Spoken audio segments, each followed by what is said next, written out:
Chapter 10, Clause, Function, and Form, Snapshot. Pada setiap bentuk kegiatan komunikasi dalam bahasa Inggris, baik secara lisan maupun tertulis, kita senantiasa melibatkan penggunaan sejumlah bentuk kalimat untuk mengungkap suatu berita, gagasan, atau pesan.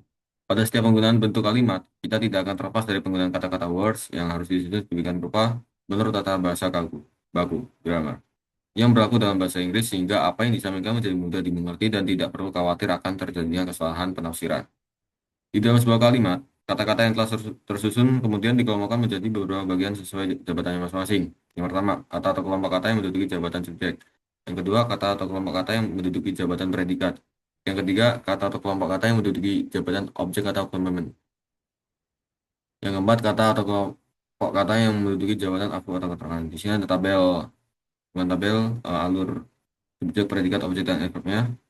Saja bisa terdiri dari kata, dua kata atau lebih, clause. Lalu ada predikat, sama yang ini, cuma bedanya di X-nya. Ini objek, sama clause, yang ini juga clause.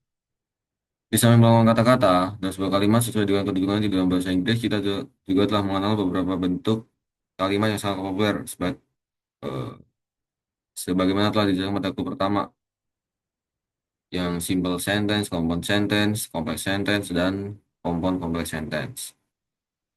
Nah, sebuah kalimat dapat berupa satu klausa dan bisa terdiri dari dua klausa atau lebih, yaitu satu main clause dan satu atau lebih subclause.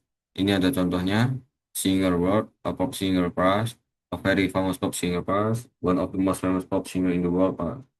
Ini ada subjek, predikat, objek, komplement. Ini ada contohnya banyak banget yang bisa baca atau screenshot.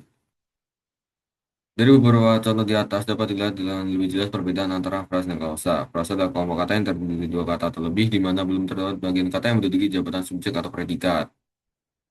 Adjective clause memiliki fungsi seperti fungsi kata sifat di dalam kalimat, yaitu memberikan deskripsi lebih lanjut tentang subjeknya. Ini ada indicate pattern non clause-nya. Contohnya ada what, why, where, when, that, how. Lalu ke non clause, predikat, objek, adverb. Lalu yang pertama ada subjek, predikat, what, why, non clause, ke adverb. Ada contohnya, sangat banyak dan lengkap. Nah ini, when, kapan, merujuk pada waktu. Why, mengapa, merujuk pada suatu alasan. What, basic banget. Nah, ada contoh, ini surat. Lalu ke adjective clause, berkedudukan sebagai subclause adalah bentuk klausa yang difungsikan seperti kata sifat di dalam kalimat. Sesuai fungsinya, adjective clause dapat berfungsi memberikan deskripsi lebih lanjut tentang kata benda yang berkedudukan sebagai subjek atau objek. Yang contohnya SPO, relative pronoun who, that, which, what, where. And what. Nah, yang dicetak dalam kotak, ini adjective clause kayak which most, who cannot teach well, who often come late, that was student head, when also they have to do some sport, dan lain-lain. Banyak banget. Adjective clause juga dapat disebutkan seperti which, that, when, who, how, and why, menggunakan relative pronoun ya.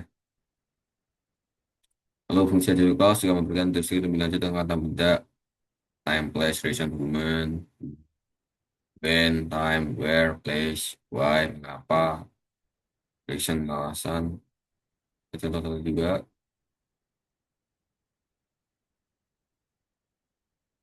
Lalu kita ke outer clause, yang berkedudukan sebagai subclause adalah bentuk klausa yang difungsikan sebagai kata keterangan di lingkungan sesungguhnya. Sebuah outer clause dapat memiliki jawaban output di dalam sebuah kalimat. Itu memberikan berbagai jenis keterangan yang dibutuhkan, seperti keterangan waktu, tempat, tujuan, alasan, cara, dan sebagainya. Ya, contohnya yang dicetak dalam kotak itu outer clause. Yang Asestial, love Britney Stella very much. If only you have your sins love to me. Lalu, penggunaan conjunction yang tepat sangat vital dalam adverb clause. Selanjutnya, adverb clause disebut anak kalimat apabila adverb yang ditekan pada awal kalimat yaitu sebuah main clause tanda koma senantiasa digunakan. Jika diletakkan setelah itu kalimat, tidak dipergunakan. Sebagai pertimbangan efisiensi kalimat, adverb clause juga dapat diringkas atau dibanding menjadi sebentuk phrase. Ya, contohnya lagi. Oke, model pemendekan atau peringkasan kalimat seperti telah dicontohkan di atas dalam bahasa Inggris dikenal dengan istilah elliptical elliptical construction. Peringkasan demikian memang sangat diperlukan untuk memperhitungkan efisiensi dan efektivitas kalimat dalam fungsinya sebagai media untuk menuangkan berita, informasi, ide, atau gagasan. Oke, thank you very much.